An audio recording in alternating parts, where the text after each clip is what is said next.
Working on your own bike can save you a lot of money in the long run. So in today's video, I'm going to run you through the 5 tools that I use the most when working on my bike.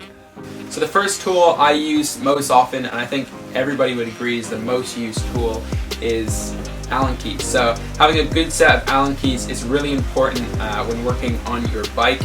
You don't want to get something too cheap. If the metal quality isn't that good, then you'll end up stripping out your bolts when this metal just wears. So make sure you get something that is decent quality. These are actually quite inexpensive Allen keys, but the metal quality is very, very decent. Having a good set with a good range too, from probably around 2 mil to up to maybe 6 or 8 mil. I have a separate bigger Allen key here just for like my bottom bracket, but yeah, most sets will come with a good range. Make sure you get Allen keys in the millimeter size. You do not want to buy imperial size Allen keys, as they will just strip all your bolts because they're not the right size. Okay, moving on to the second tool is a little spoke wrench. Now these are very, very inexpensive and small and very, very handy to have.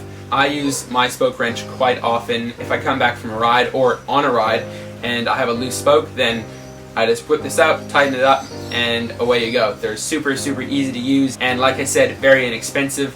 I have tried using wrenches like adjustable spanners and pliers to tighten spokes. I've tried that. It does not work. On one of my wheels, I pretty much ruined every spoke nipple trying to true my wheel with an adjustable spanner. Most spoke wrenches will have a couple different sizes on them depending on your spoke nipple size. But if you do get a spoke wrench that only has one size on it, make sure you get the right size for your wheel. But yeah, most spoke wrenches will come with a couple different options. Moving on to the third tool is simply a tire lever. Now, it's a very simple tool. It's just a little bit of plastic that helps you lever your tire off if you're repairing a puncture or redoing your tubeless setup on your bike.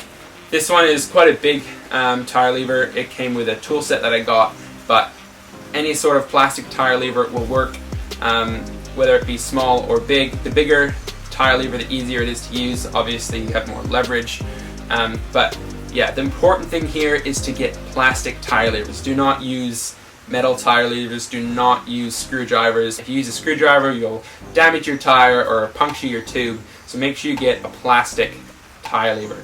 When you buy tire levers, they normally come in a kit of 2 or 3, just to make it easier when getting your tire off. But yeah, very handy tool to have. Okay, so the fourth tool is actually 2 parts, but it is a cassette tool and a chain whip.